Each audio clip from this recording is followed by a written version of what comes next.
श्री स्वामी समर्थ. स्वामींचा आशीर्वाद या चॅनेलवर आपले स्वागत आहे.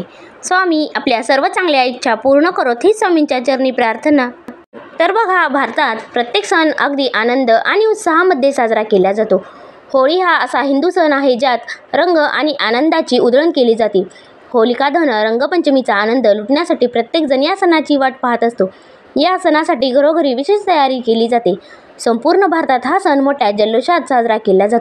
तर बघा, यावर्षी होळी किती तारखेला आहे आणि कोणत्या दिवशी साजरी केली जाणार आहे, होळी दहनाचा शुभ मुहूर्त काय, हे आपण आजच्या व्हिडिओमध्ये पाहणार आहोत. त्याचबरोबर बघा, या होळीच्या दिवशी आपण कुठले आपल्याला अत्यंत प्रभावशाली उपाय करायचे आहेत.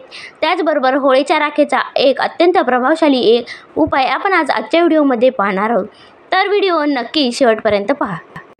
फाल्गुन पौर्णिमेला होलिका दहन आणि दुसऱ्या दिवशी होळी साजरी केली जाते. यावर्षी फाल्गुन पौर्णिमा तिथी 24 मार्च रोजी सकाळी 9:54 चालू होईल आणि दुसऱ्या दिवशी म्हणजेच 25 मार्च रोजी दुपारी 12:29 समाप्त होणार आहे. तर 24 मार्च रोजी होलिका दहन आहे.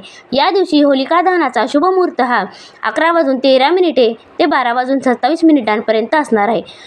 त्याचबरोबर बघा, सर्व हिंदू घरांमध्ये होलिका दहनानंतर पूजा करण्याची परंपरा आहे. पूजेनंतर होलिका दहनाची राख घरी आणली जाते आणि होलिका दहनाच्या राखेचे विशेष महत्त्व मानले आहे. होलिका दहनाच्या राखेमुळे आयुष्यात येणारे संकटे दूर होतात. त्याचबरोबर आर्थिक समस्यासुद्धा दूर होऊ शकते.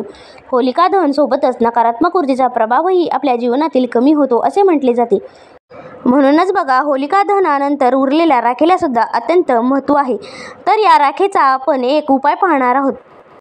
होळीची राख आणि तांब्याची 7 नाणी एका लाल रंगाच्या कपड्यामध्ये बांधून तिजोरीमध्ये ठेवल्यास घरातील धनधान्य संपत्ती नांदते असे म्हणतात.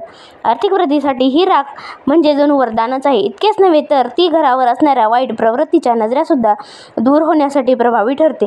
तर बघा, या होलिका दहनानंतर दुसऱ्या दिवशी सकाळच्या सुमारास राख आपल्याला घरी आणायची आहे. यामध्ये मीठ आणि राई मिसळून ती घरातील आपल्याला एका गुप्त स्थानी ठेवायची आहे. हा उपाय केल्याने आपल्या जीवनातील सर्व समस्या दूर होतात. त्याचबरोबर बघा, ज्या घरामध्ये सतत पैशाच्या अडचणी राहतात, सतत पैशासाठी वाद होतात, ह्या उपायामुळे जर तुमच्या घरात अशा समस्या असतील तर ह्या उपायामुळे तुमच्या सर्व समस्या दूर होतात.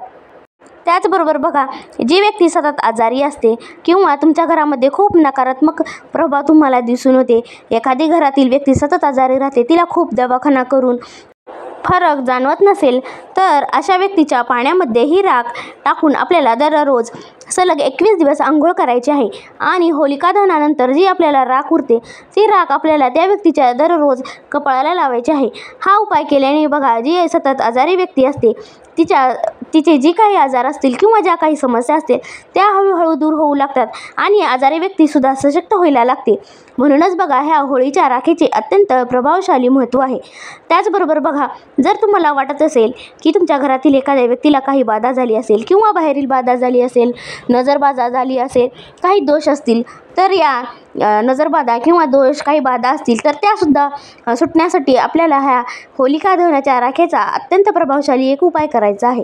तर बघा, आपल्याला पौर्णिमेच्या दिवशी होलिका दहनाच्या दिवशी आपल्याला त्या व्यक्तीवरून 7 वेळा थोडीशी राई, खडे मीठ आणि 2 लवंगा घेऊन आपल्याला त्या व्यक्तीवरून ओवाळायच्या आहेत आणि त्या होळीच्या दिवशी आपल्याला त्या होळीमध्ये टाकायच्या आहेत.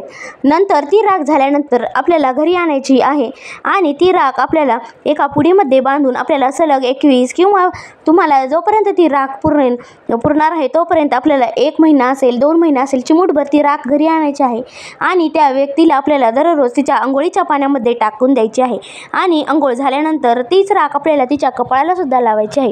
तर बघा, हा अत्यंत प्रभावशाली जर तुम्ही हा उपाय केला तर नक्कीच त्या व्यक्तीमधील तुम्हाला फरक जाणवू लागेल आणि त्या व्यक्तीमधील सर्व बाधा दूर होऊन ती व्यक्ती हळूहळू सुधारू लागेल.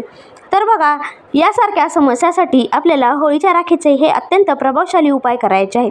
त्याचबरोबर बघा, जर तुमच्या घरामध्ये सतत क्लेश होत असतील, सतत भांडणे होत असतील, तर तुम्हाला यावर सुद्धा एक उपाय आहे. तर तो उपाय म्हणजे आपल्याला होळीच्या संध्याकाळी आपल्याला गुपचूप जाऊन आपल्याला होळीची राख आणायची आहे आणि ती आपल्या घराच्या चारी बाजूला टाकायची आहे. तर हे करताना आपल्याला कोणी पाहणार नाही याची सुद्धा आपल्याला काळजी घ्यायची आहे. तर बघा, हा उपाय करताना आपल्याला एकदम गुप्त असा हा उपाय करायचा आहे. तर ही जी राख तुम्ही घरामध्ये चारी कोपऱ्याला टाकली तर नक्कीच तुमच्या घरातील जे काही भांडणे असतील, क्लेश असतील, तुमच्या घराची सतत भांडणे कटकटी होत असतील किंवा तुमच्या पती पत्नीचे जमत नसतील, घरातील आपापसात जमत नसतील, तर या राखेमुळे तुमच्या घरातील वातावरण बदलू शकेल. कारण बघा, होळी ही नकारात्मक गोष्टी आपल्या बाहेर काढण्यासाठी ही होळी म्हटली जाते.